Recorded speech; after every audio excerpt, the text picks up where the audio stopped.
Good evening, everybody. So everybody can hear me fine. My name is David Wolpert. I'm a professor up at the Santa Fe Institute. And before anything else, some thanks are in order. Let's see, it just disappeared. First off, I'd like to thank Thornburg Investment Management for underwriting these community lecture series.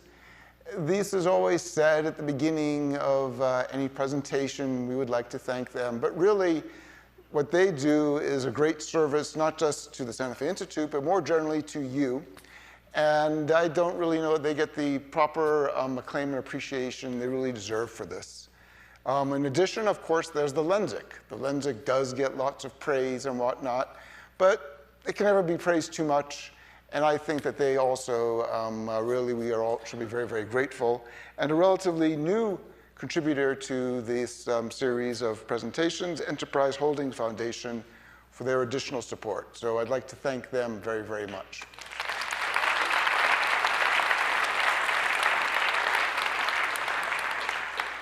So these are the Ulam Memorial Lecture Series. I personally never actually knew Stan Ulam, but there was a year that I was the Ulam Fellow up at a small scientific military industrial complex on the other side of the Rio Grande in the Jemez Mountains. And while there, I thought that, well, hell, man, I'm the Ulam Fellow. I should learn a little bit about Stan Ulam. So I read his memoir called Adventures of a Mathematician. I highly, highly recommend it. It's really a very, very well-written, very interesting book on many different angles. One of them is that even, so to speak, ignoring the factual content, just the way it's presented, you start to get a feel for Stan Ulam as a person.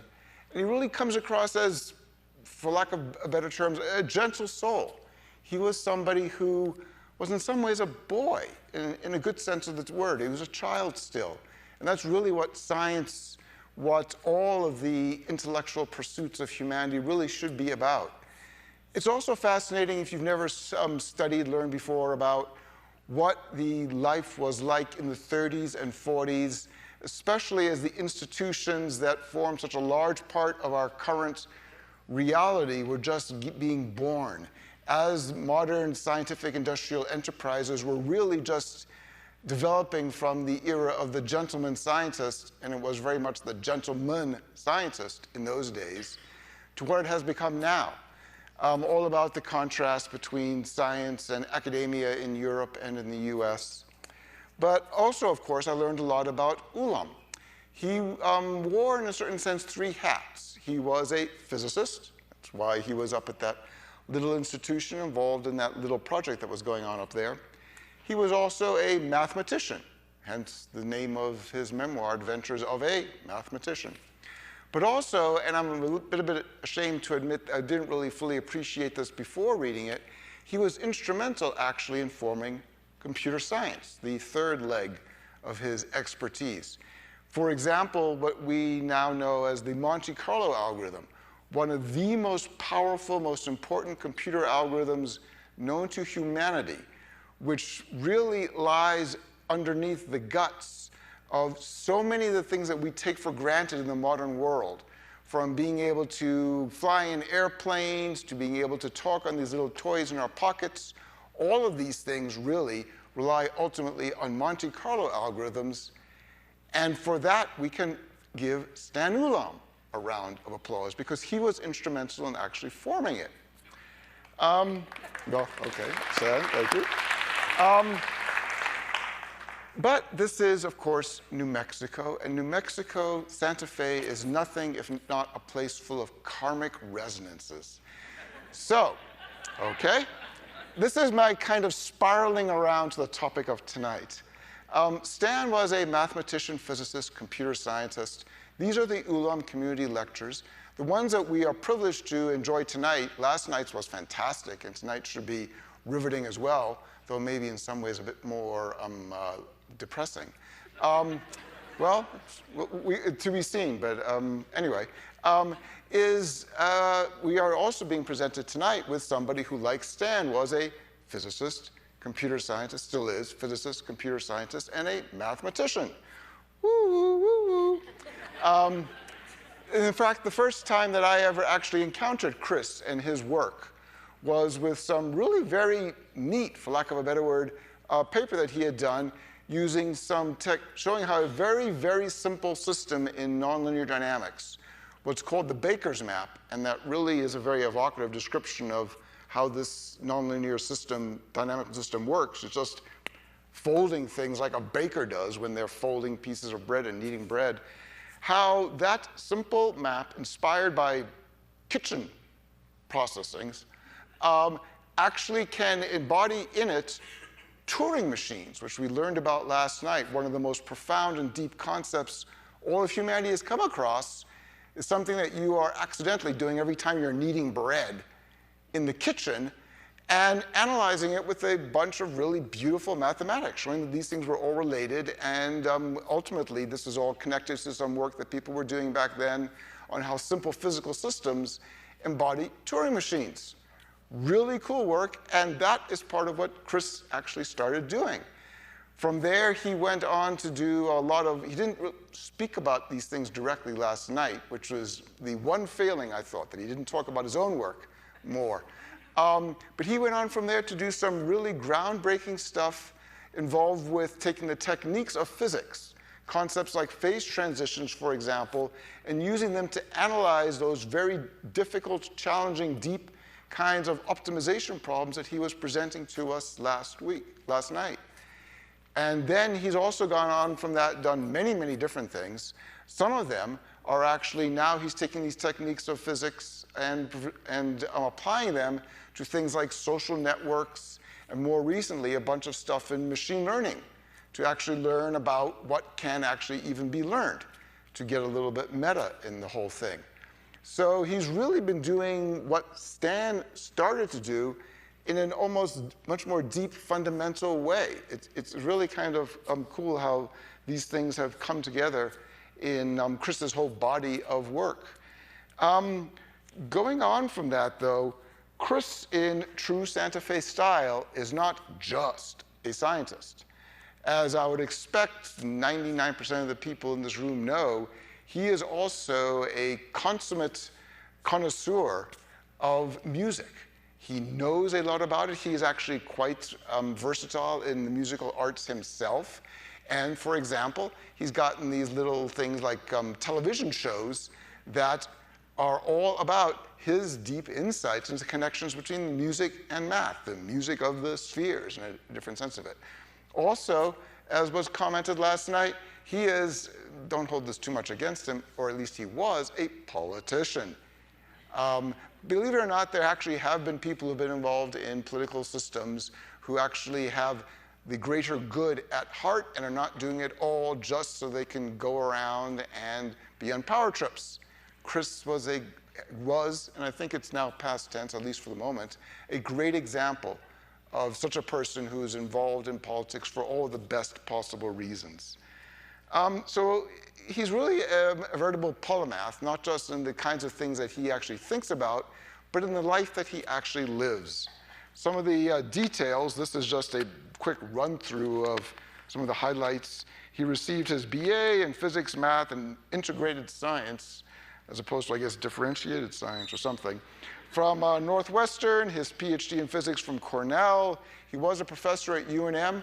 I think that actually showed last night, to be quite honest. He was a professor, and in contrast to many other professors, he really cares about the students. He cares about the audience, that they know what he's trying to convey. And I think that that really comes through in just how good a presentation he makes. Since 2012, he's been a resident professor at the Santa Fe Institute. He's got the office right next to mine. He's had visiting positions at École Normale Supérieure, École Polytechnique, Université Paris 7, the Niels Bohr Institute, Northeastern, University of Michigan, over 150 papers, blah, blah, blah. He's also actually, and now we're getting to things that usually are at the top of CVs, he is a fellow of the American Physical Society, of the American Mathematical Society, and of the American Association for the Advancement of Science. I'm not really sure all that much what's left. Maybe he'll win a Pulitzer next year, or the Man Booker Prize? Are you going to be long-listed, maybe? And of course, he is also, as he shamelessly plugged, to use his own words, last night, he is the author with Stephen Mertens of a book that is really a fascinating trove of insights into computer science and mathematics, The Nature of Computation from Oxford University Press. To sort of bring this introduction to complete it all, I started talking about Stan Ulam and his great contributions to computer science, the Monte Carlo algorithm, and how he himself was a gentle soul in many ways. Stan was also actually instrumental in correcting a flaw in Teller's designs for the super and helping to actually come up with the designs that superseded Teller's original work that actually then bore fruit over some atolls in the Pacific. We know the results of this contribution to humanity. Usually these days they're called thermonuclear weapons. The same mind, the same person, the same humanity that results in the Monte Carlo algorithms that allows modern human civilization, at the same time, intrinsically as part of it, this is almost like a yin-yang or something like that, also enables our own destruction. What Cris is talking about tonight, at a certain level at least, as I understand it, is how computer algorithms in general enable so much of our modern civilization. But if we're not careful about how we use them, they actually also have some potential downsides that we've got to be very, very aware of. And so anyway, with all that introduction, I put you in the very capable hands of Professor Cristopher Moore. Thank you. Yep.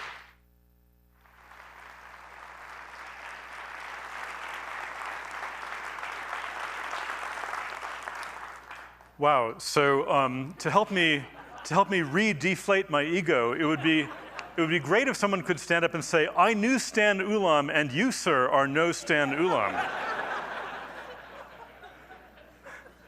Well, Stan Ulam is indeed one of our heroes, and in fact, last night, for those of you who are here, we talked briefly about set theory, and on top of all the other physics and mathematics he did, he also contributed to that field. He also wore excellent hats. So, good. So thank you all for coming tonight. I'll jump right in. Artificial intelligence can do a lot of things. Whether you call it machine learning, algorithms, whatever you like to call it, it has scored a lot of impressive victories over the last few years. It's been a long time now since the champion chess player on the planet was a human. Computers have been beating us at chess for a while. And just a few years ago, they became the champions in the Asian game of Go, which is much deeper and more complex than chess. And so that surprised a lot of people, including me. I thought that achievement was decades away. Artificial intelligence has great promise in medicine.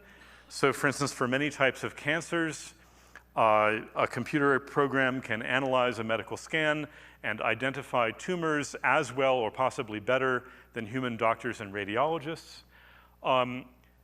Artificial intelligence can also give us reasonably good translations from one language to another. Here is a little sentence from Voltaire. Let's see what Google Translate makes of it. "Doubt is not a very pleasant state, but insurance is a ridiculous state." Oh, give me a sec. Oh, l'assurance, of course, Voltaire. He didn't mean insurance, he meant certainty. 1 second, I can go in and fix this. Your contribution will be used to improve translation quality. Thank you. Okay, good. I just improved Google's translation algorithm and I did it for free. Now, of course, AI is also capable of doing some very stupid things, like adding bouncy cartoon characters to a picture of your mother's grave, because someone at Facebook thought it would be great to identify what your most fun picture was. Of course, this is a bold new, a powerful new combination of human and computer stupidity, which will take us to ever greater heights of stupidity that we have not achieved before. All right, so since AI is good at certain things, there's a lot of thought, a lot of controversy as well about AI in the judicial system, in the justice system. And let me just toss out a couple of things that you probably already know about the justice system. It is quite biased in many ways, certainly against low-income people who don't have as good access to quality legal help despite the heroic work of public defenders. And people who, with darker skin than mine, are more likely to be arrested. When they're arrested, they're more likely to be charged. When they're charged, they're more likely to be charged with a felony, with a more serious version of a crime. They're more likely to be given jail time instead of probation, and when they're given jail time, their sentences are, on average, longer. So, and this is even when we try to control for the similarity of the crime between different defendants. There was even a study in Florida, so this is from the Florida, a newspaper there called the Herald Tribune. The orange bars are the average jail sentences given to African-American defendants. The gray bars are for white defendants. And so there's a lot of bias lurking in society. I think you could say in many ways in our own hearts. And it comes to the fore when we make decisions, often whether we intend it to or not. There's both overt and covert bias. So this Florida example was especially troubling because in an effort to try to make the system fairer, they adopted a system where prosecutors would give a number, a score, to a crime, giving their estimate of how severe it was, which the idea was that then that would be a kind of semi-objective suggestion to the judge guiding how serious the sentence should be. So, of course, those numbers themselves could be biased that the prosecutors produce. But what was a little bit more shocking is that in many counties in Florida, when a judge looked at two defendants with the same numerical score given to them by the prosecutor, the black defendant still got, on average, a longer sentence than the white defendant. So there they tried to adopt a system to kind of stamp out the bias and were so far unsuccessful at doing that.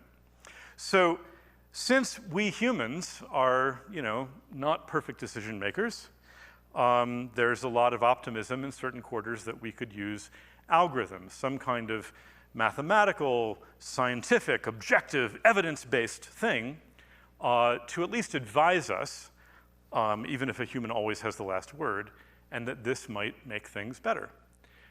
So I'm going to focus on a particular aspect of the justice system, which is pretrial detention. So you have been arrested. You've been arrested, but it's going to be a while yet before your trial. So what happens to you in the meantime? Well, many of you, I expect you already know this. Typically, in most states, a judge will assign to you an amount of bail, a certain number of dollars. If you can pay it, you walk out the door. If you can't pay it, then you're going to sit around for a long time. And so at this very moment in the United States, there are almost 500,000 people sitting in jail awaiting their trials. This is more than 1 out of every 1,000 Americans, including children, and is 60 to 70% of the local jail population. Most of the people who are stuck on bail of $2,500 or less. So I think it's fair to say that a lot of us in this room, if we really had to scrape together $2,500 to gain our freedom, we probably could find some way to do that, possibly with the help of friends and family, but a lot of people can't. So they're there. Now, in addition to affecting low-income people, as you might imagine, this population is disproportionately black and Hispanic. For what it's worth, it costs taxpayers $15 billion a year to keep all these people in jail awaiting their trials, which we could presumably spend on something else. And, when I put you in jail, your life tends to fall apart. You can't take care of your kids, you can't go to your job, so you're going to get fired. Your marriage might fall apart, you're going to fall behind on your house payments, you might lose your home.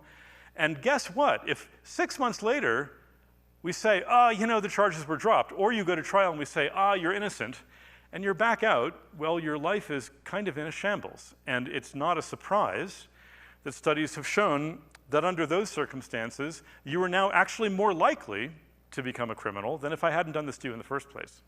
So this system probably increases crime, and it certainly wastes a lot of money and disrupts a lot of people's lives who don't really deserve it.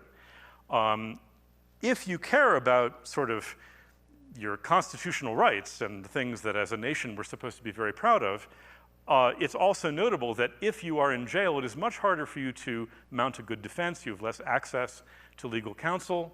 In addition, if I send you to a horrible, frightening place like Rikers in New York, there's a good chance that you're going to say, you know what, I did it. Give me a sentence upstate. Get me out of here. This is a terrible place. And I think it's uncontroversial. I mean, maybe some would argue this, but I think it's uncontroversial that this system also produces a lot of false confessions and false plea deals simply to regain your freedom. Oh, right, but if you can pay the bail, no problem. Now, a lot of states are trying to move away from this system. So recently, as you probably know, California did. In 2016, here in New Mexico, we passed a constitutional amendment, which is an attempt to move away from this system. Also New Jersey, Kentucky to some extent. So a lot of states are trying to get away from this. Now, there are certainly people who are very bad and dangerous people. And if you catch me red-handed about to chop someone's head off with an axe, you should probably keep me behind bars. But that doesn't seem to be most people. So here is a wonderful article that, I need technical assistance. Oh. Thank you. This article came out just a few days ago, and here, a foundation decided we're just going to go take some of our money and go bail out a bunch of people from Rikers, a bunch of women and teenagers. And this caused some controversy, but they're doing it partly to help those people and partly to reveal the hypocrisy in the system. Good. By the way, when I first learned about this, I was like, gee, this is kind of interesting. I mean, constitutionally, if you're supposed to be innocent until proven guilty, exactly why can the government keep you in jail anyway? And of course, this is an interesting constitutional issue, and went to the Supreme Court, and Justice Rehnquist of the Reagan era said, well, liberty is the norm, detention is the carefully limited exception. Of course, as some of you may know, he was writing for the majority, finding that under certain circumstances we can detain you before your trial.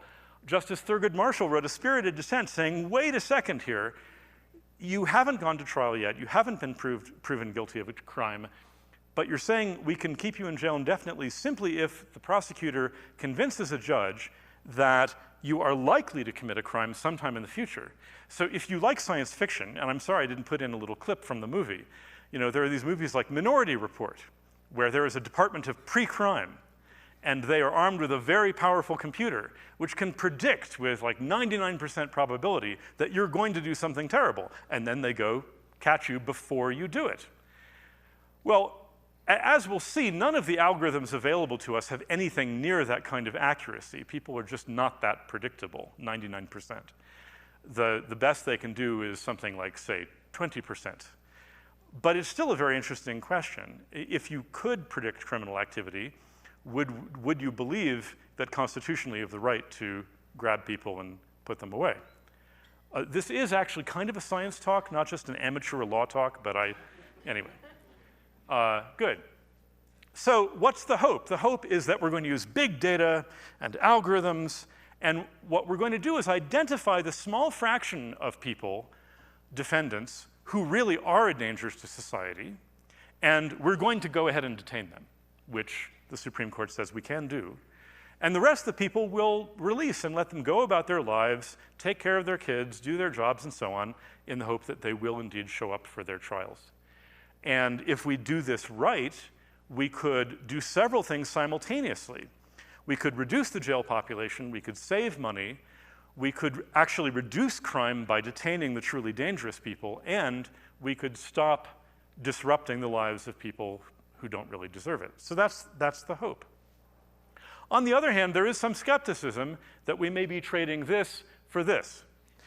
So the worry is that if we put these algorithms in place, they'll be handing down decisions, or at least recommendations, to a human judge. And if you say, hey, why did the algorithm say I should be detained? And if the algorithm is just sort of a black box with a nasty face painted on the front, then the answer will be, well, it's not clear, but we know it's very accurate. We fed it all of your data, and it says you should be detained. So there you go. Sorry. So that would be a little alarming. And there is also some concern that if these algorithms are trained on historical data, which is in itself biased because the historical data consists of the behavior of actual human beings with all our quirks, that it might learn some of those biases and encode them and then make biased decisions, but no longer with a human judge that you can talk to and say, hey, wait a second, buddy, this is not fair. Instead, it will just be this gleaming box, objective, evidence-based, and so on, and it'll be impossible to question its results. So I came to this from computer science, but I quickly realized that it's not just a computer science problem. There are some wonderful computer scientists and people in machine learning. I could name Cynthia Dwork at Harvard, Michael Kearns, who gave a talk in this theater last year or the year before, who are trying to redesign the algorithms that are standard in machine learning to make them fairer, and that's good work. And yet, that's not enough, I think. We have to think about how these algorithms are deployed in the real world. We have to think about whether they are transparent, what kinds of recourse we have if we disagree with them. We have to think about all those process issues, not just internal mathematical issues of the algorithm. Good. So how do these algorithms work? There are red people and green people. These are not skin colors. These are not races. These are behaviors that we're trying to predict. Okay? The red people, if you release them, they're going to go commit another crime, or they're not going to show up to court. We'll talk later about all the different reasons people might not show up to court. But the green people are the model citizens.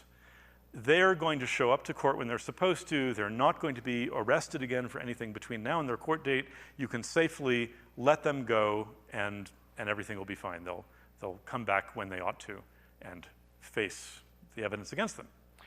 So now, what does any algorithm, or indeed any decision maker, try to do? By the way, we keep saying algorithm, algorithm. An algorithm is simply a method for solving a problem. It could be a method carried out by a human. We use algorithms, sometimes consciously or sometimes unconsciously, or it could be something a computer does. So here is the ground truth, the truth about these people. There are these people who are genuinely good citizens, low-risk people. There are these people who are genuinely high-risk people, okay? And then an algorithm comes along and tries to classify them into low risk and high risk, and so it puts them on either side of that vertical line. Now, it got some people right. So first of all, you see there's 4 combinations here of the truth. I know this is very simplistic, but let's say that's, they're just red or green. So there's the truth, and there's this label given to them by the algorithm. So these are the people who were correctly labeled as high risk. They're high risk, and they were labeled high risk. These are the people correctly labeled low risk. But there are also some mistakes. Here are the false positives. These people are good citizens. They will show up to court, but the algorithm thinks they're high risk. So, for instance, it might recommend detaining them, even though they don't need to be detained. There are also false negatives. These people the algorithm is going to recommend release, but in fact, there's a good chance they're going to do something bad, okay? Now, these sorts of mistakes, again, humans make these mistakes all the time. This is not something that only computers do. Any decision-making process, including human judges, is going to sometimes err on both sides of this, unless you release everyone or detain everyone. And that's the only way to avoid making both kinds of errors. Good. Now, which do we care about more, false positives or false negatives? I have a complaint, which is that whenever you read that someone says such and such an algorithm is 83% accurate, you should jump up and down and scream, that single number means nothing. That sentence is not even grammatical. That doesn't convey what we need to convey about the algorithm. We need to think about what kinds of mistakes it makes. Which is worse? Well, this is the great jurist William Blackstone from England in the 1600s. He says that he would rather let 10 guilty people escape than imprison one innocent person. Okay. So this is often quoted, and so he is much more concerned about the false positives. Here is another opinion. The smiling face of our former vice president, and he was much more concerned about the danger of releasing a bad guy, and he didn't mind if we kept a few innocent people in Guantanamo. So he's much more concerned about false negatives. So this is a matter of debate, right? Okay, so now I'm going to compare in this talk two of these algorithms, or as they're called in this business, risk assessment tools, that have been in the press a lot. One of them is called Compass. It is made by a private company that was called Northpoint and now Equivent. It is based on a big questionnaire. You sit down with the defendant and fill out a long interview. And based on that, the results from that questionnaire go into a secret formula, a proprietary formula, which is this company's intellectual property and which they do not wish to disclose. And then that gives various scores that will try to estimate how risky a person is. Then another tool, which has been used, I think, in probably 40 jurisdictions now, except I think I say 38 on the slide, including here in New Mexico in Bernalillo County Court and the 2nd District Court. And there are discussions about taking it statewide. So it is generated by a foundation called the Arnold Foundation, which is very concerned about criminal justice reform. I mean, my first slide complaining about how terrible the system is could have been their first slide too. So they're sort of philosophically very interested in that. It takes a much simpler set of data, just 9 factors from the criminal record. There's no need for an interview. And unlike Compass, it puts them into a simple formula that everyone knows. It's just a simple point system that you add up. So it's transparent rather than opaque. Good. Let's see what goes into Compass. Well, let's see.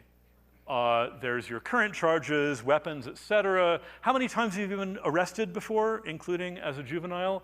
Who raised you? Your natural parents? Let's see. If they separated, how old were you? Was your father ever arrested? Was your mother ever arrested? Do you use alcohol and drugs? Are you under treatment for alcohol or drugs? How long have you lived at your current residence? Is there a phone at your current residence, which turns out to be used sometimes as a signal of having a stable residential situation, although nowadays cell phones count, apparently. What about your social environment? A lot of crime in your neighborhood? Are there drugs? Are there gangs? Do a lot of your friends feel the need to carry a weapon? How did school go? Did you complete high school? What were your typical grades? Do you have a job? Have you ever been fired? And so on. Now, here are some objections one might raise to this approach. One objection that we can't directly raise, it doesn't say what color are you, right? That's not one of the questions. And we have pretty clear laws in this country that couldn't be one of the questions. So it can't be directly biased in that sense.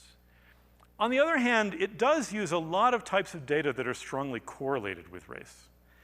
And we've seen some of the dangers of this before in a practice called redlining. So in redlining, it was the deliberate practice of not giving mortgages, home improvement loans, and so on to African-American families who were trying to enter the middle class, do what middle class people do, build up equity in a home, build up wealth for the next generation, and so on. Now, some redlining policies, and they went on for decades, were explicitly racist, but some were a little subtle. They just said, don't give mortgages or loans to that zip code. Let's see, it's declining. It's hazardous. I guess nowadays we would say it's a little too urban. That's the current code phrase. So that way I don't actually have to say, white or black. I just, refer to the neighborhoods where certain people live. And if it's a strongly segregated community, that will do the job. I want to be clear here. I mean, I'm being snarky. It's late. I'm passionate about this topic. I am not saying that the designers of Compass are trying to do this. They're really not. I don't think that their intent is to be discriminatory or to sneak discrimination in. I'm just saying that we've seen before that you can have a decision-making method which does not use race explicitly, but uses lots of other things that are correlated with it, and as a result, you get a racially biased result. Okay? So simply, you might, if you'd never thought about this before, you might think, well, as long as it doesn't ask what the defendant's race is, it's not going to be biased, but that's not the case. All right, so back to Compass. It counts arrests. So I complained at the beginning of the talk that darker-skinned people are much more likely to be arrested in our country. So I've never gotten arrested hanging out with my friends on a street corner. That doesn't happen to me. I don't know why. So if you count arrests, there's a real danger here that you're putting in a racially biased signal. There are also all these environment questions about what kind of neighborhood do you live in and how did you grow up, over which you have no control. There's an interesting ethical question here. Again, not just a math or computer science question, an ethical question. It may well be the case that if I look at the kind of environment you grew up in, that helps me predict whether you'll commit a crime. But is it ethical for me to use that information, even if it would improve the accuracy of prediction? Because after all, that wasn't your choice of where you were born or grew up. So these are some of the sorts of questions that computer scientists don't think about enough, frankly. On the other hand, judges don't think enough about computer science. So then, then there's, do you have a job? Obviously, that's correlated with income. I was fired once, so for good reason, too. And it also looks at the juvenile record. Again, I think if you did a lot of bad things as a teenager, this probably is helpful in predicting whether you'll do bad things as an adult. On the other hand, in a lot of states, you can go to a judge and ask for your juvenile record to be expunged or sealed so that you get a fresh start, a clean slate, so that it won't count against you. So again, do we want to use that data, even if it's available to us? There's also this question about drug treatment. I mean, if you're under treatment for drugs and alcohol, that does mean that you use drugs and alcohol, or that you have. On the other hand, it might mean that you're really trying to turn things around. And so it's not clear whether that should count against you or maybe for you. And I don't know which it does because the formula is secret. Okay, good. Now let's look at the Arnold Public Safety Assessment. It just uses 9 things. Interestingly enough, it does use your age. So I'm sorry, young people commit more crime. Crime takes a lot of energy. It doesn't use your gender, which is interesting because Compass does use your gender, but they decided not to. It uses your past convictions, but not your past arrests. But by the way, I should say, what are these abbreviations? It's trying to predict 3 different things. FTA means failure to appear. That means you didn't show up to court when you were supposed to. NCA means new criminal activity. That means you were arrested before your trial. Not exactly the same as having done something bad, but maybe that's the best thing we can do. And then there's new violent criminal activity. So that's what this is trying to predict. So again, and by the way, here's the formula. So you see on the right there, these point values. So for instance, a pending charge at the time of the offense, that's 3 points. So it's a simple formula. You just add these things up and you get a score. So it's publicly known. It's a simple point system. And it uses past convictions and not arrests, which are hopefully less biased. It does not use the juvenile record.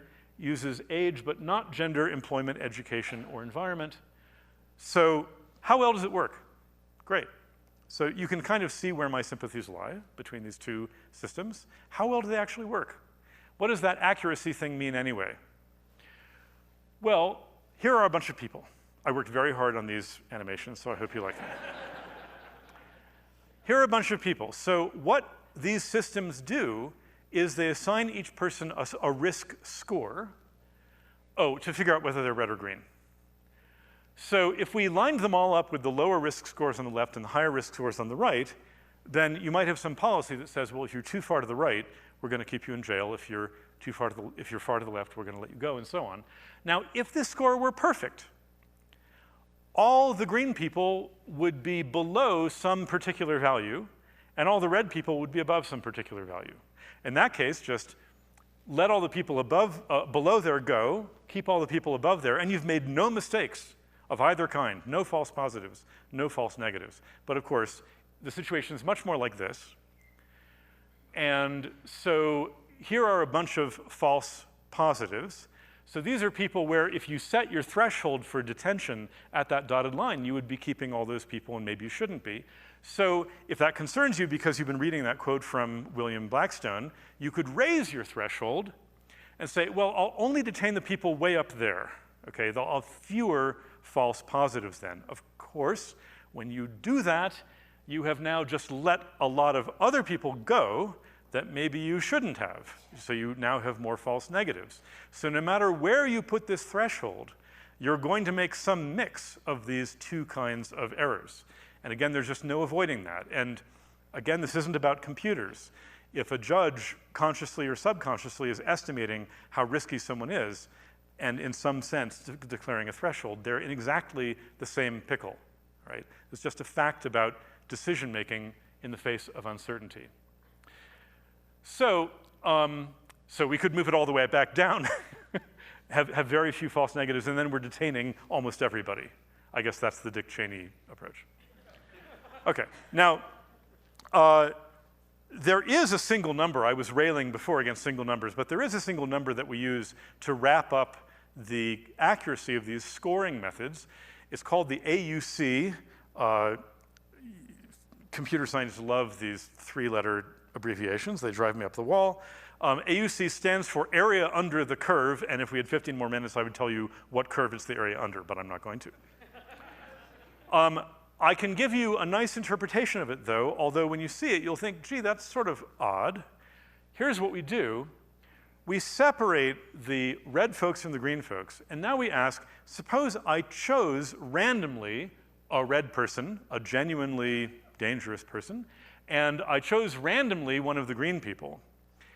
The AUC is the fraction, the percentage of time that the red person will be correctly scored as more dangerous, more risky than the green person.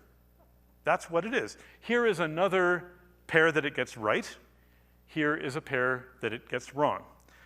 So in this case, the green person, the good citizen, has been incorrectly ranked as riskier than the red person.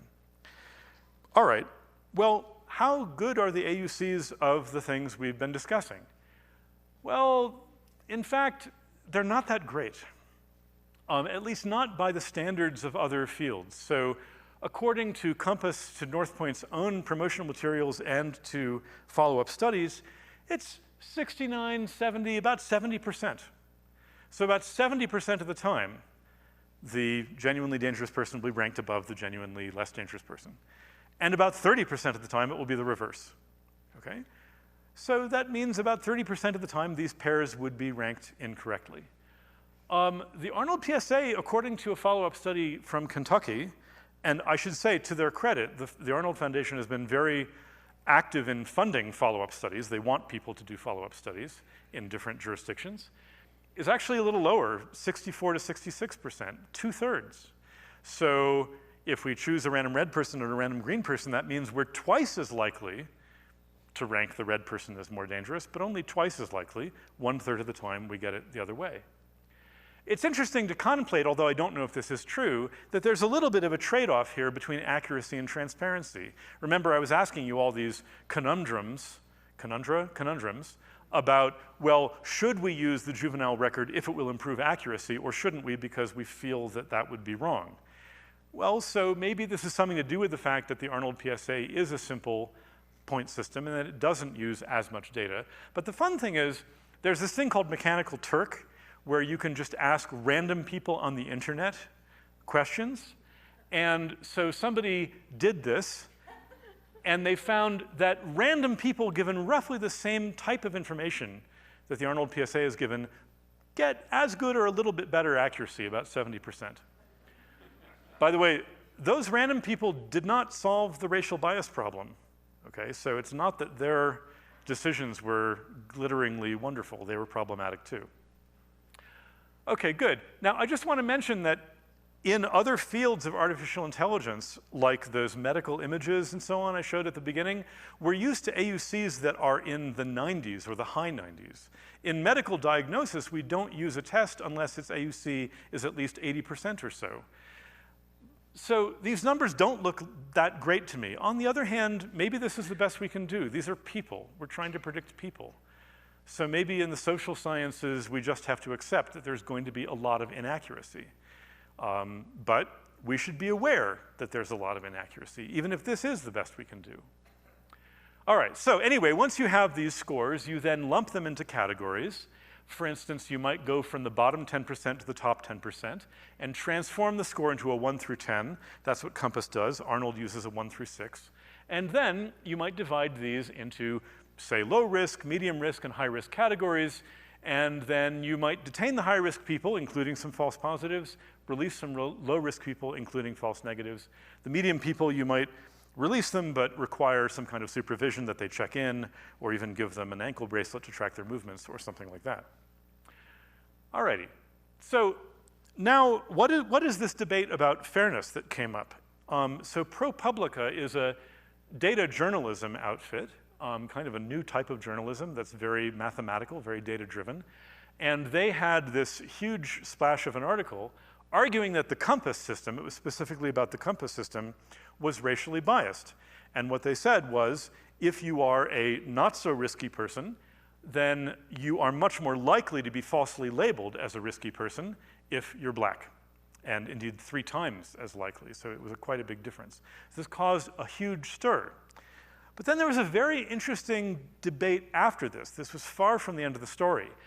Some independent statisticians, including many that have been involved in trying to improve the system, came back and said, no, look, you guys measured the wrong thing. This isn't the right definition of fairness. And then there was this discussion of, well, is there any way to be fair, and what does it mean to be fair? So as I'm going to show you next, even defining what it means to be fair is trickier than you might think. Here are some more people. New visual metaphor. Instead of red and green, some of these people have halos. Good citizens. Some of them have horns. This is a terrible cartoon. This is terrible. People who missed their court dates because they couldn't find childcare for their kids and they were terrified of losing their job, or they didn't realize that there was going to be a warrant out for their arrest if they didn't show up, are not devils, and they don't have horns. So I'm sorry, I was playing with Keynote and I needed some shape, and okay, all right, forgive me. But let's proceed. So the algorithm, again, classifies some people into low risk, the low risk category, and some into the high risk category. In reality, there are these gradations, but I'm just making 2 categories to keep the discussion simple. And if we knew the truth about all these people, well, there would be some who were correctly labeled. So on the left, you see the good citizens that the algorithm correctly labeled as good citizens. On the right, the people with horns that it correctly labeled as higher risk. And maybe it got on average, overall 78%, but I told you not to focus on single numbers like that. It also made some mistakes.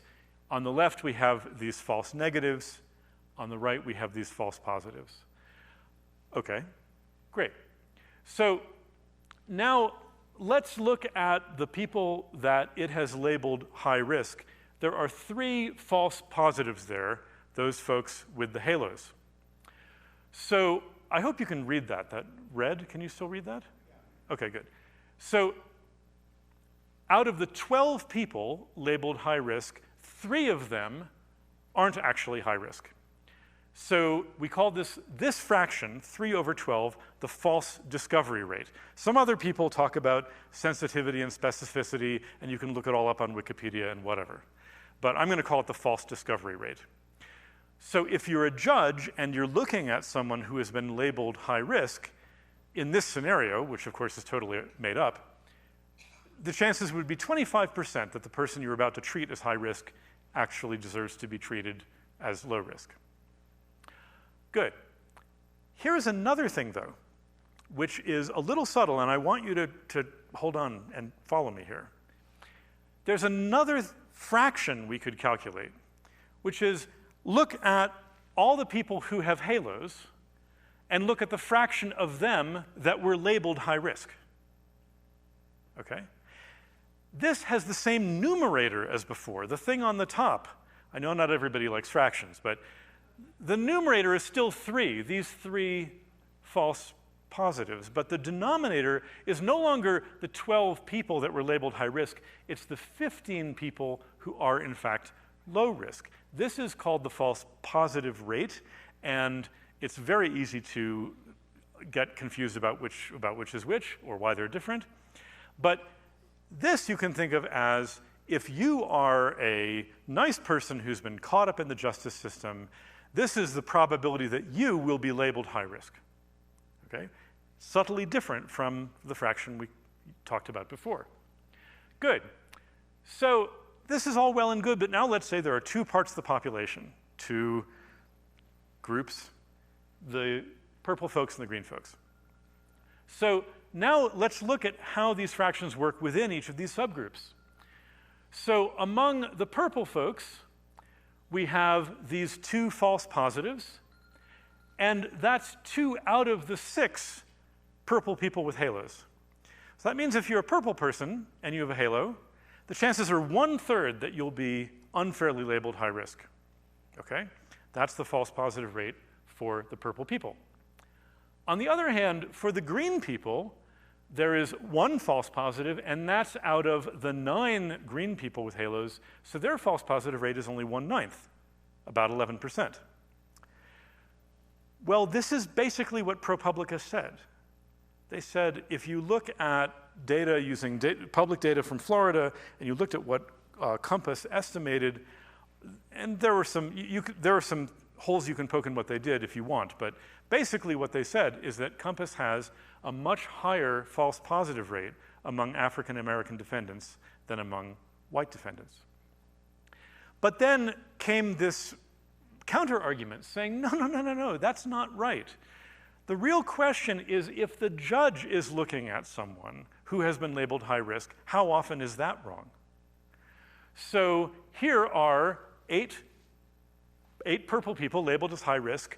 2 of them, 2 out of 8, which is 1/4, 25%, have been labeled wrongly.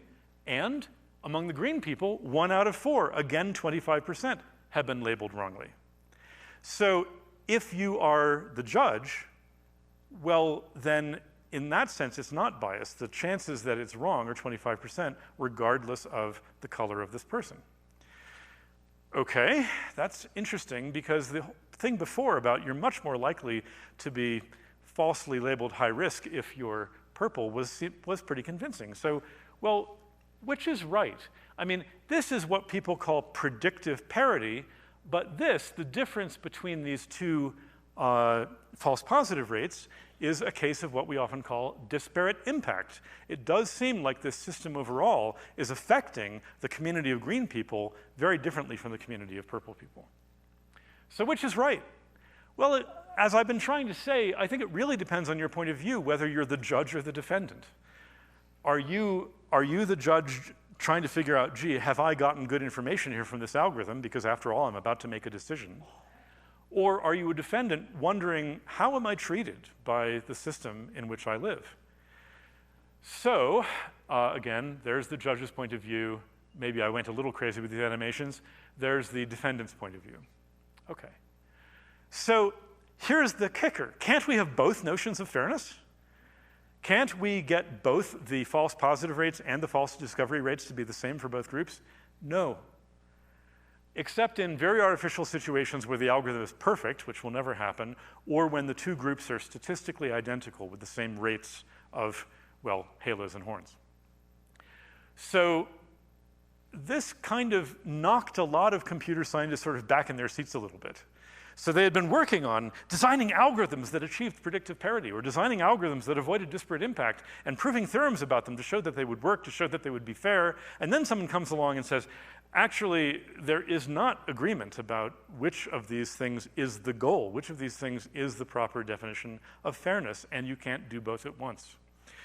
And some narrow-minded computer scientists said, well, if those ethicists will just figure out what they want, then we can arrange it. Tell us what you want to optimize. We'll, give us whatever you want, accuracy plus 10% of this, plus 20% of that, constrained by that. We can handle it, but you guys don't even know what you want. Well, of course, the more broad-minded computer scientists said, gee, this is interesting. We should start reading law review articles and philosophy articles, and hopefully those people will still get their PhDs and jobs. Okay, so where does this leave us? Where does this leave us? What, as one individual who hasn't even published in this area, who's just been trying to educate myself about all this, what do I think we go from here? Where do I think we go from here? Well, I think a really basic principle is that there should be no black boxes in this business. I think that there shouldn't be proprietary algorithms that are secret. I see no excuse for that. Certainly not in the justice system. And actually, I think it's hard to think of examples in the public sector. Is there a problem? Sorry. Oh, there is a problem.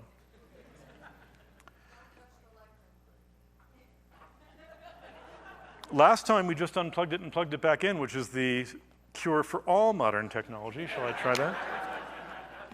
Yes. We should try that with the justice system. You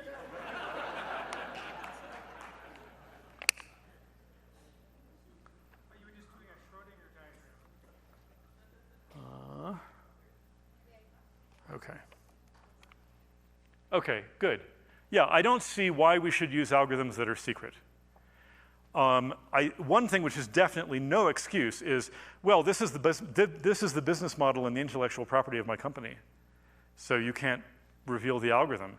To which I think public decision makers, like judges and court administrators, should say, well, then we don't want it. So the public has every right to say we're going to use open source algorithms that we can explain to people. And I think there's an interesting analogy here with voting machines, right? So some of the companies that make voting machines do not want to reveal the software inside of them because they say, no, then people will be able to hack them. Well, it turns out voting machines are really, really easy to hack.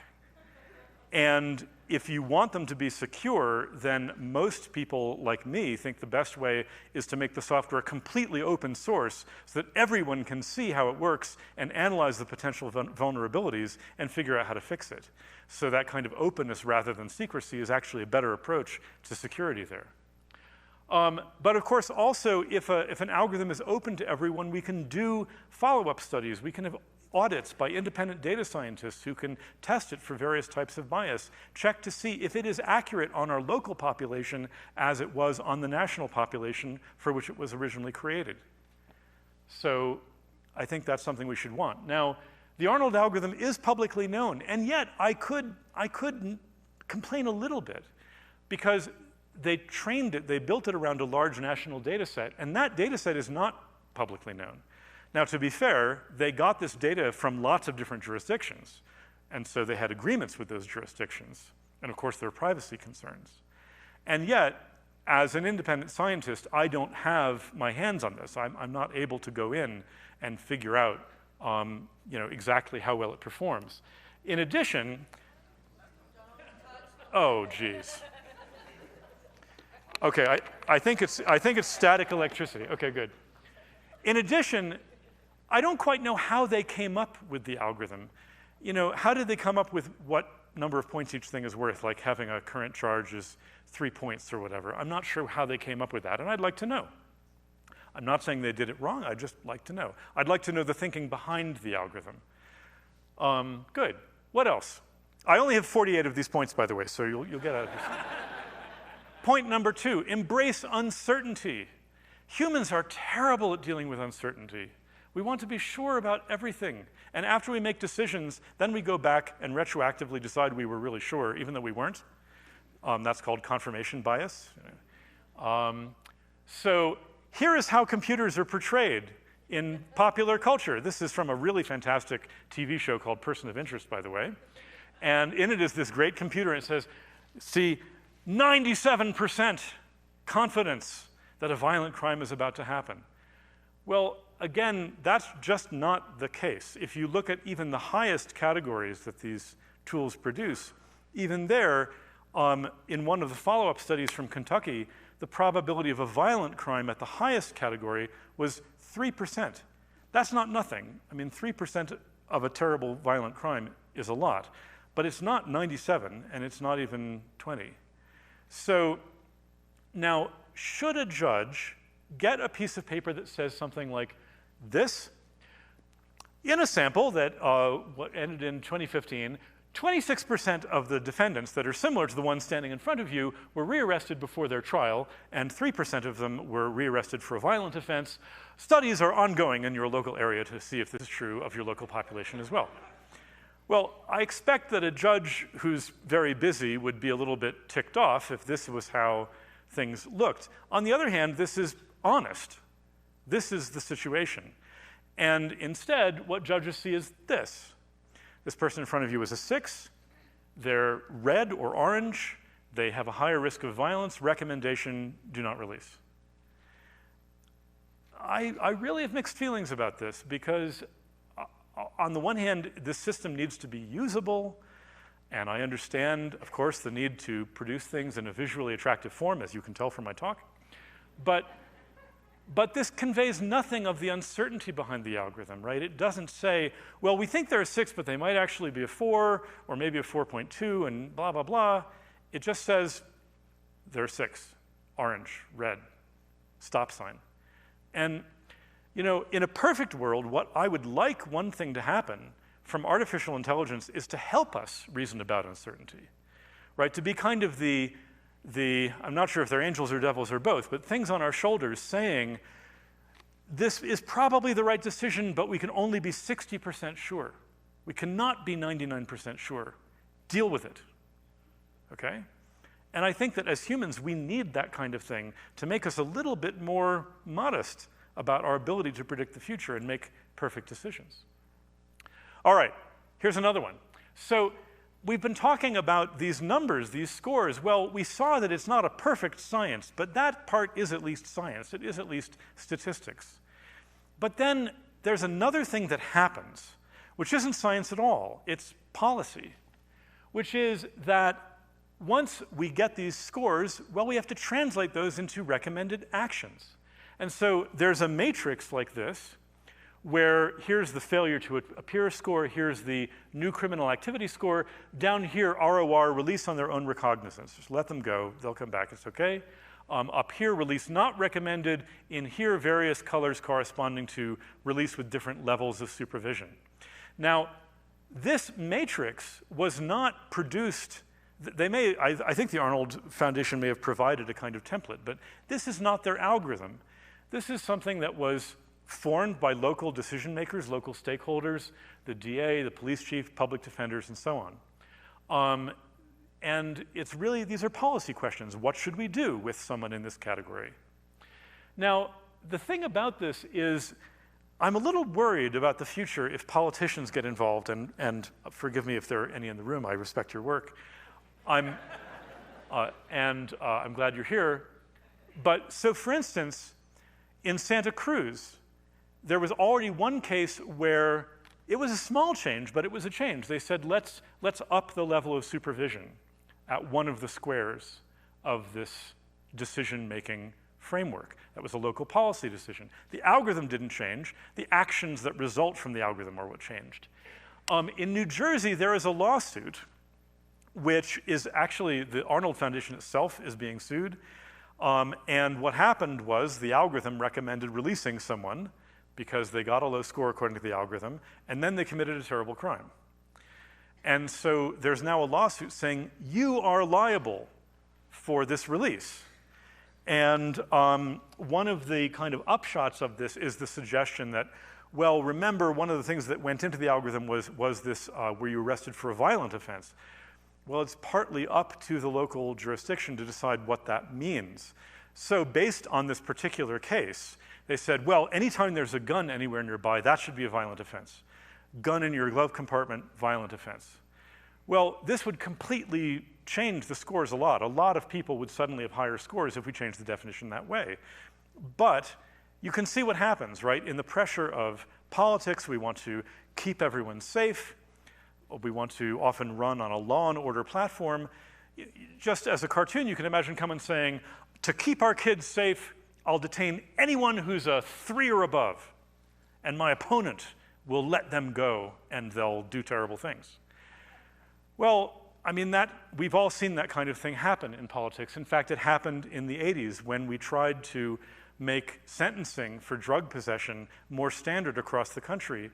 And to avoid racial disparities, we decided, well, we'll get these sentencing commissions together and they'll come up with what the appropriate sentence should be. And then politicians said, oh, aha, crack cocaine should be a big minimum sentence.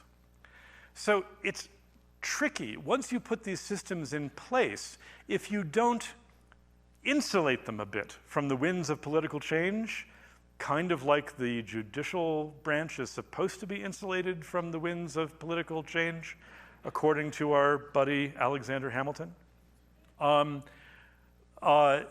they could get warped and weaponized. And then we could say, it's the algorithm doing it, but actually it was a political tweak that did it. So I think this is very tricky. I mean, when I look at this group of people who got together and figured this out, I trust them to make balanced decisions. I'm just hoping that no clever, highly motivated politician decides to crash the party. So in fact, there's a great example of this. Our friends at Immigrations and Customs Enforcement have an algorithm.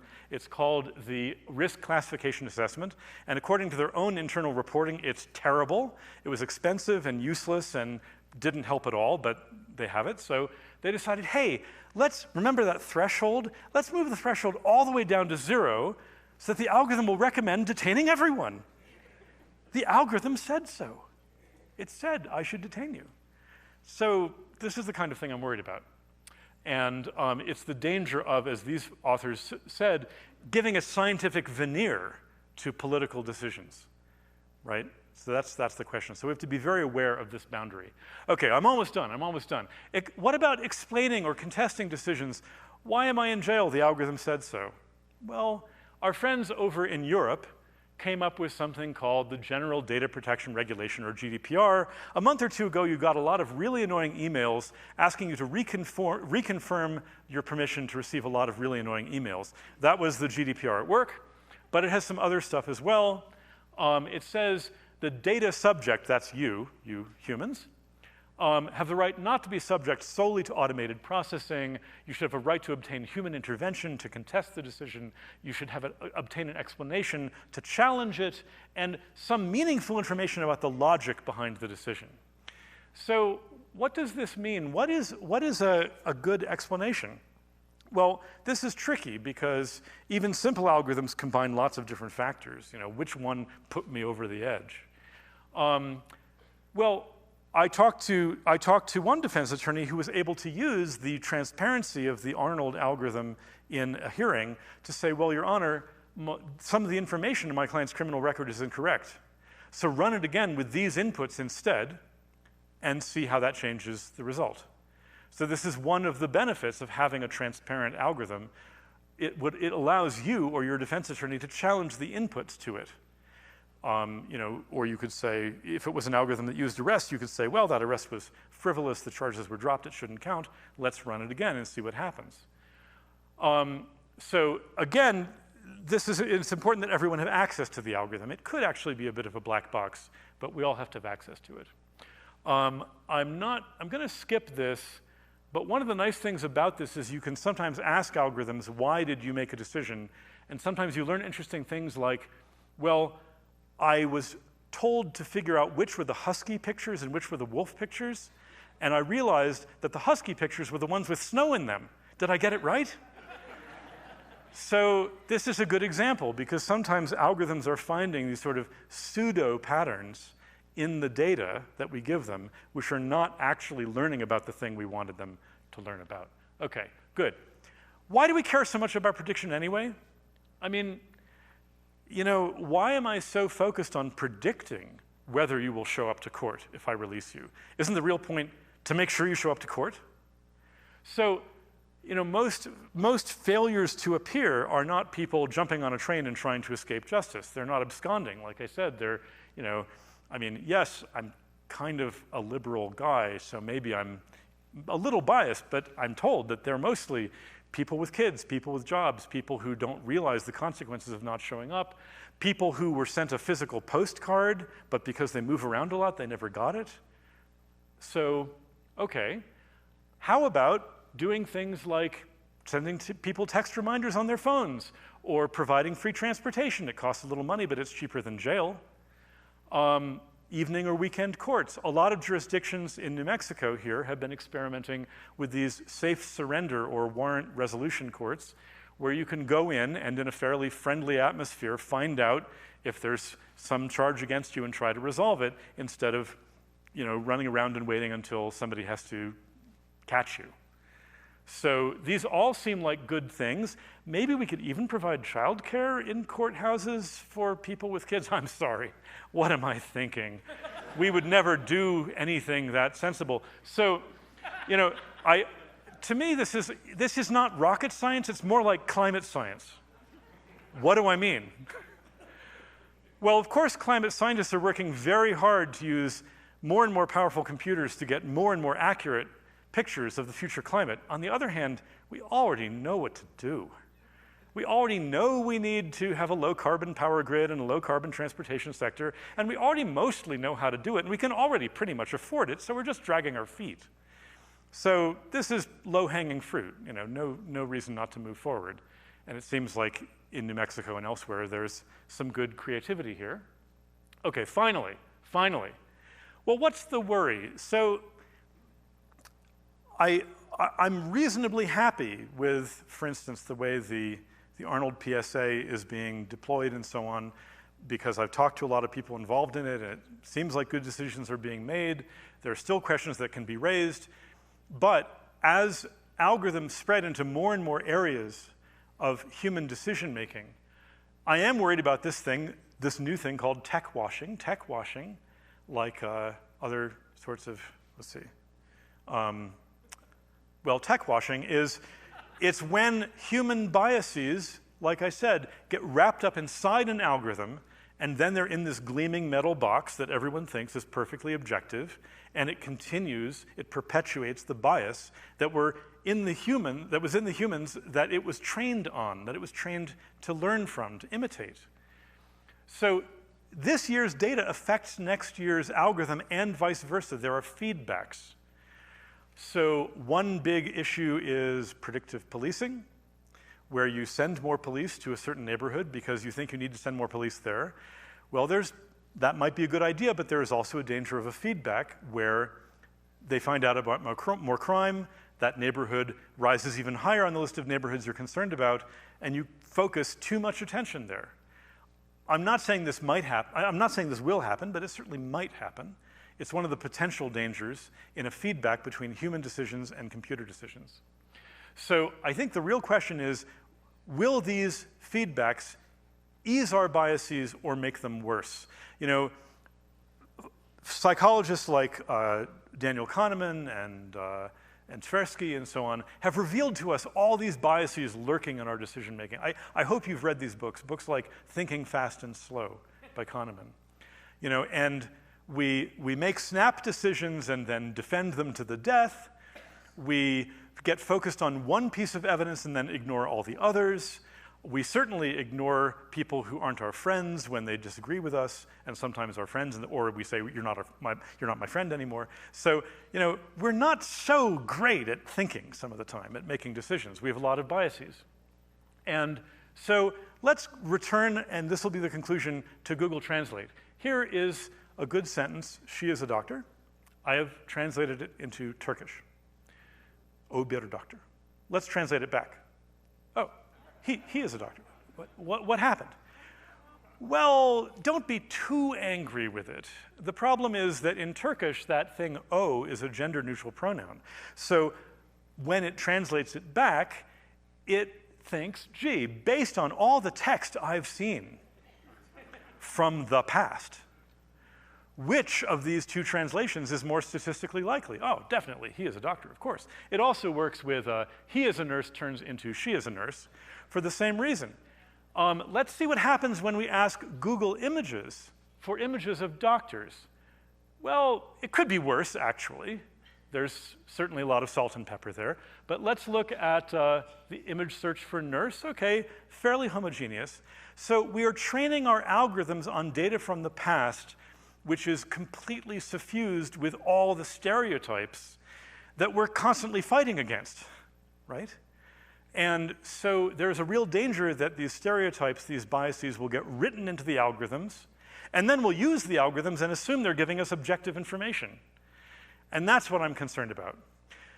Just to be fair, let's see what it does with scientists. Well, you can tell, first of all, that all scientists wear white lab coats. That's certainly true. You know, I tried this, and I got a lot of images of women, and I was happy in a way, but then I realized, you know what? That's only because a lot of people are working very hard right now, not hard enough, but working hard on changing the perceptions and stereotypes of science in order to try to diversify science. So these images of women are there on purpose because human beings have worked hard to diversify this picture. Algorithms are not going to make things like this better for us. This kind of social improvement will not happen automatically. It will only happen if we make it happen on purpose by changing away from the statistics of the past and instead creating a better future. Thank you very much.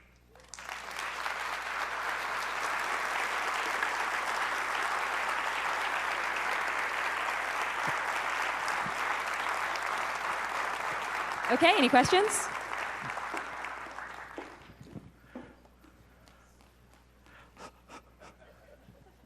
Where's my water? Oh, there it is. Hi. Would you see techniques like inverse reinforcement learning as being something that could be useful there, or does an algorithm that has enough complexity that a single human mind can't really, intuitively understand the whole process turn it into too much of a black box? Okay, so the question was about reinforcement learning, which is one of the techniques Inverse for training. Reinforcement learning. Sorry? Where inverse reinforcement. Where okay. you have a human where the AI is essentially trying to imitate work the human. towards a human decision. So it's taking human decisions and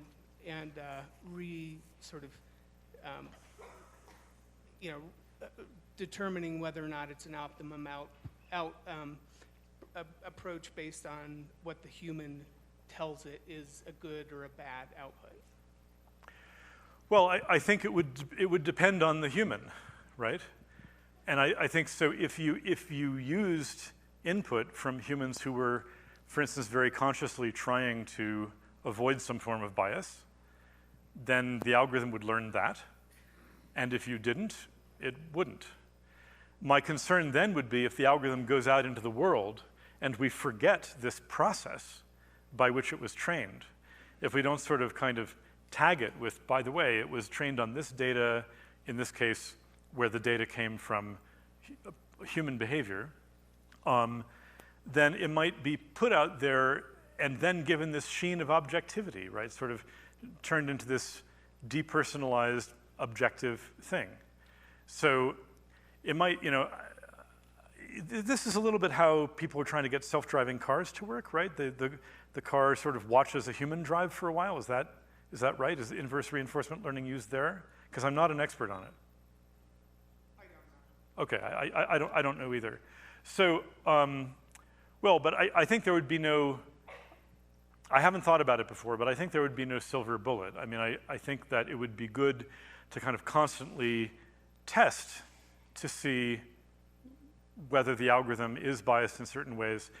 I mean, I think part of the cultural problem is that for the engineers who work in machine learning, you give them a data set. It's a fixed data set, which is not quite what you're describing, but it's a fixed data set. Then they use very clever methods to find patterns in it. And then they produce their algorithm, and then they're done, right? Then they draw a line. They say, well, I produced my algorithm, I did my job, I wrote the paper or whatever, and now the algorithm is out there in the world. And I think the problem is we need to understand the entire life cycle of these algorithms.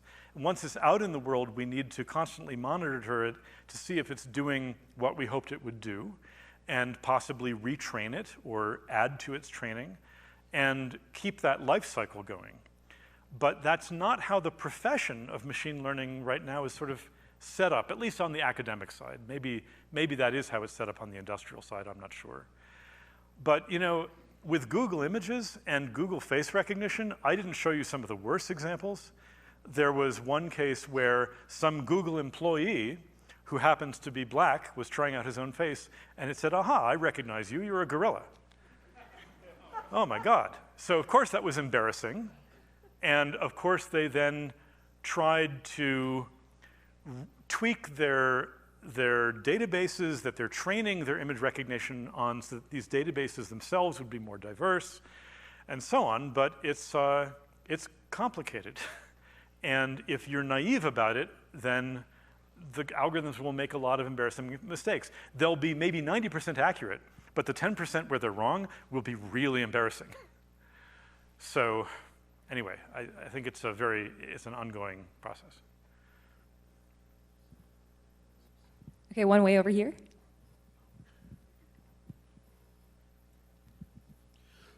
What about the aspect of the social repercussions of, over time, of the false positives? You'll have the large part of the population beginning to distrust the system and be very upset about it and not want to cooperate. That would be terrible. I'm sorry, it's dark humor. I mean, I think that's kind of what's happening, right? I mean, there are a lot of people who, what can I say? I mean, if I see a police officer coming toward me, I'll be like, hi. But for a lot of other people in this society, that's not how they're likely to feel about the entire apparatus of law enforcement and the legal system.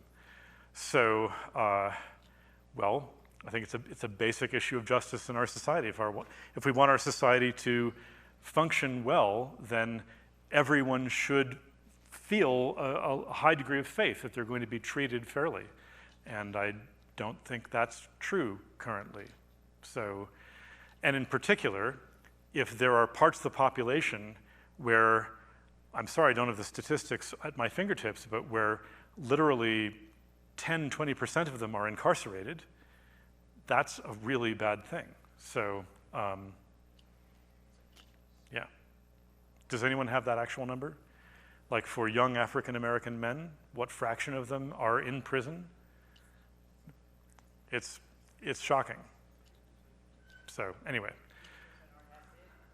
Sorry? Or have been in, yes, at some point. So, and again, I mean, even being detained temporarily, there are studies showing that even being detained for several days has an enormous impact on your life, not just psychologically, but practically, as you scramble to keep your home and your family and your job from falling apart. So. Question in the back here, Cris. Hi. So my friend and I, Eden, upstairs, we picked up on a reference, and it may or may not be relevant now, but it was Schrodinger's cat, and it seemed to have been a glitch in the performance, but again, I wanted to ask you. I'm sorry, was that when the projector went wonky? Yes, and there was a box. Oh yeah, someone else made the joke about Schrodinger's cat, it wasn't me. Sorry. I see. Well, the desktop background was the cat. Oh, that was an actual cat, yes. Right. Yes, sorry, that was not Schrodinger's cat, that was one of my past cats, sadly no longer with us. I wish I could say, both or neither, but I'm yeah, anyway. Of course. Okay, Cris, I have one over here. Okay. The American Institute of Architects recently had a conversation about banning the design of solitary confinement facilities as a moral issue. And given the fine line in moral, social justice issues and moral issues, has the AI industry contemplated a similar concept of introducing a moral structure behind the responsibility of being an engineer? Yeah, that's a great question. There's a lot of foment around this. So companies like Google and IBM that have entertained contracts with intelligence agencies or the military or whatever often find that then there's some fraction of their employees that protest against that. At the moment, one of the issues is internal to Google is whether they're going to make a version of Google with which the Chinese government would be more comfortable. And so there are a lot of Googlers who are saying, no way, we can't do that. That would violate our ethics. So there is a lot of this happening. There are also a bunch of organizations cropping up. One is called AI Now. One is called the Human Rights Data Research Group, I think. And there's kind of an interesting cadre of young machine learning and statistics people who are working for nonprofits that are studying human rights and discrimination and so on. So there's a lot of that kind of stuff bubbling up from below, and it'll be very interesting to see how it evolves. At the same time, if we could have, of course, another 3-hour discussion about the whole issue of censorship versus openness on social media, another huge discussion. So if you heard about this memo from within Facebook where they were advising their moderators that white nationalism was okay, but white supremacy wasn't, it's clear that they're just in over their heads. I mean, these kids, they have no idea what to do. And so all of this is at a very early stage. People have built these companies, they've ballooned into these massive machines that clearly give a lot of people a lot of enjoyment.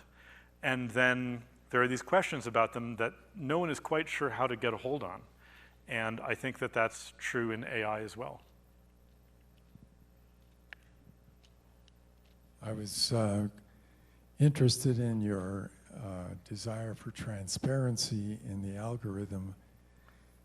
For the example you presented, I wonder what you think of transparency in search algorithms, such as Google's approach, whereby my experience is you can never find what you want because it's so far down the search list, it's not even part of the thought process. Yeah, it's interesting. Google, when it first started, was a very simple and transparent mathematical algorithm, which we taught to our students in computer science class, involving these eigenvectors, and it was very nice. But for a long time now, they've added all sorts of things on top of that that are very different from it, and that I certainly have no idea how it works. And part of that was to avoid certain types of abuse, certain types of gaming of the original algorithm.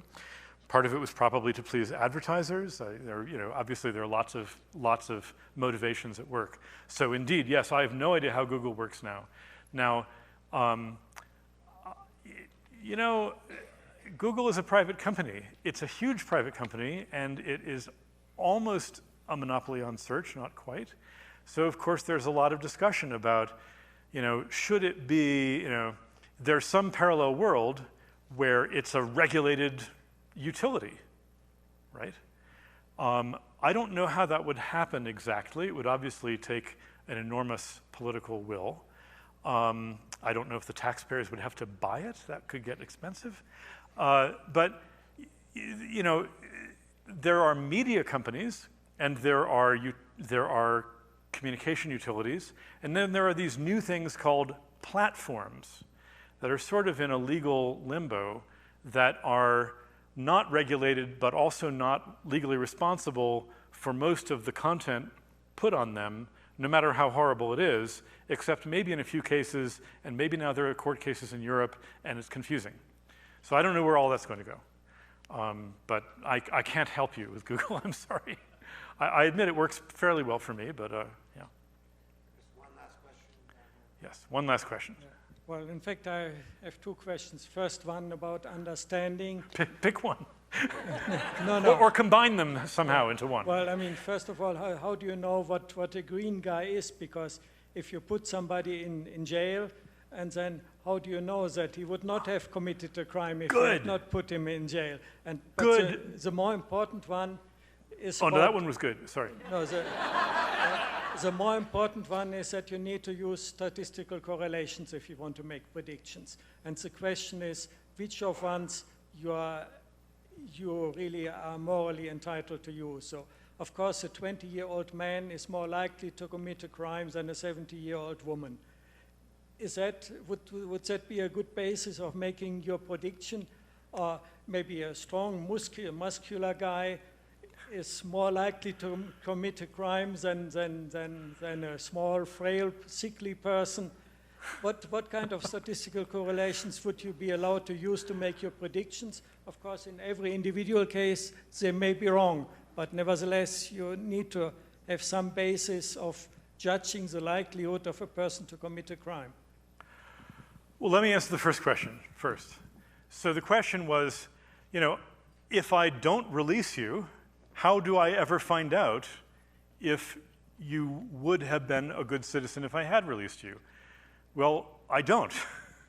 That's one of the problems, right? I mean, I suppose banks must deal with this. I'm not going to find out if you are a good risk for loan unless I actually give you the loan. Colleges deal with this. I'll never find out if you would have succeeded if I had admitted you to my college if I don't admit you. Maybe if I shared information with other colleges, I might learn something, I don't know.